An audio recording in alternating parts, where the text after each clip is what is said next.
Hello, Internet. Welcome to Hank Hill Dream Theory.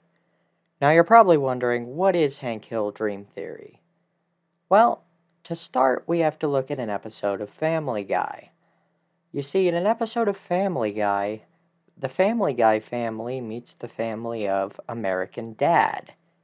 And things escalate because Peter sees Roger the alien, and so Stan ends up shooting Peter. However, Peter wakes up in his bed and it's revealed to just be a bad dream. But then, Hank Hill walks into the room, and Hank Hill asks Lois what Peter is doing in their bed. But then, Hank Hill wakes up in bed, revealing that to be a dream as well. And he says, "I always wake up before I find out if they could understand the baby." Now, this seems to imply that Hank Hill cannot just watch Family Guy on TV to find his answers, and that he could only find out if the family could understand the baby in his dreams. Is Family Guy just Hank Hill's dreams? And by that logic, wouldn't that also mean the Cleveland show is Hank Hill's dreams, since they're obviously connected? But wait a minute.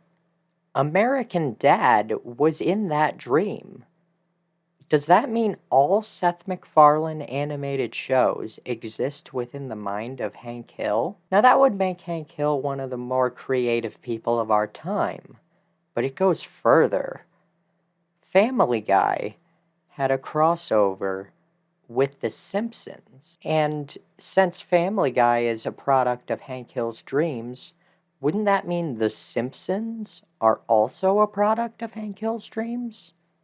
It would make sense, because that could mean that Hank Hill inserted himself into an episode of The Simpsons because it's his dream. This could also apply to The Cleveland Show, in which he made a cameo. Furthermore, Bob Belcher also appears in the Family Guy Simpsons crossover, which likely means that Bob's Burgers is also a part of Hank Hill's dreams. And again, one of Dale Gribble's trucks appears in an episode of Bob's Burgers. It's Hank Hill inserting experiences from his own life into his dreams. And because The Simpsons had a crossover with Futurama, that would also mean that Futurama is Hank Hill's dream. And that Rick and Morty is Hank Hill's dreams because they crossed over with The Simpsons. And South Park, who also had an episode in which they cross over with Family Guy and The Simpsons. This would mean Hank Hill is dreaming about pretty much every adult animated TV show on the market right now, making Hank Hill one of the single most creative minds in the world. Now I know what you're thinking. SRV, this theory is stupid. Family Guy cutaway gags are not meant to be taken seriously, they're just jokes. It is very clear that Seth MacFarlane is not legitimately implying that Family Guy is just Hank Hill's dream. And he's definitely not implying that there's some big connected animated universe within Hank Hill's head. And you might be right, but who cares? One of the more important things about theorizing is that it can add depth and resonance to the thing that you are theorizing about. Take, for example, King of the Hill. If we assume that my theory is correct and Hank Hill is imagining all of the adult animated TV shows, that would mean that he's not so different from his son, Bobby Hill. Of course, Bobby Hill loves show business, loves jokes, loves musical numbers, and wants to get into show business when he grows up. And it's something that Hank Hill doesn't entirely understand.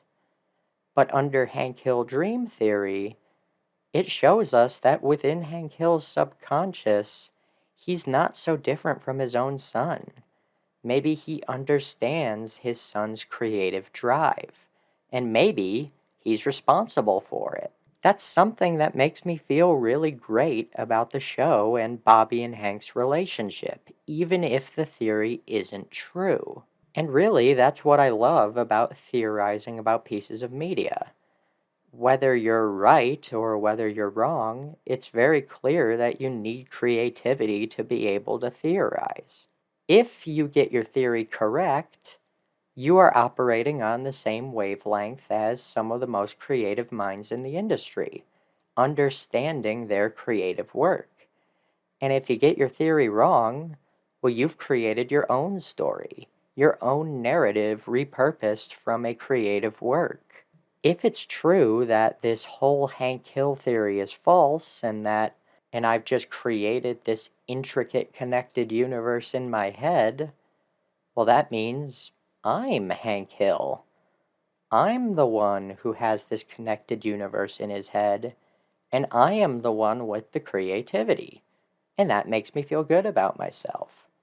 And that brings me to what really is the point of this video. MatPat of Game Theory.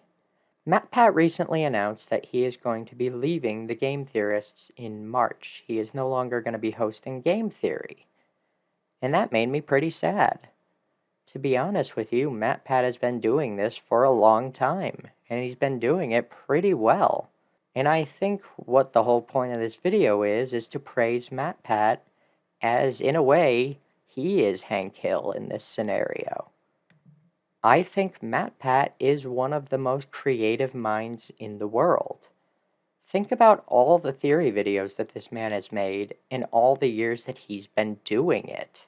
He's gotten some theories right, showing that he is operating on the same wavelength as a lot of the most creative minds in the industry. And sure, he's probably gotten a lot of theories wrong, but that just means he's crafted his own narratives. He's created stories. He's told interesting tales that make sense to him, and it has resonance. I think after all these years of entertainment and creativity from this man, he has absolutely earned a retirement from the genre. And I think him passing the reins off to the next generation of theorists is really admirable. And it kind of goes with the theme of this video. Anyone can be a theorist. Even an average Joe like Hank Hill has the capacity to create. And I guess I just want to conclude this video by saying, thank you, MatPat. Enjoy your retirement. And as always, that's just a theory. A propane theory. Thanks for watching.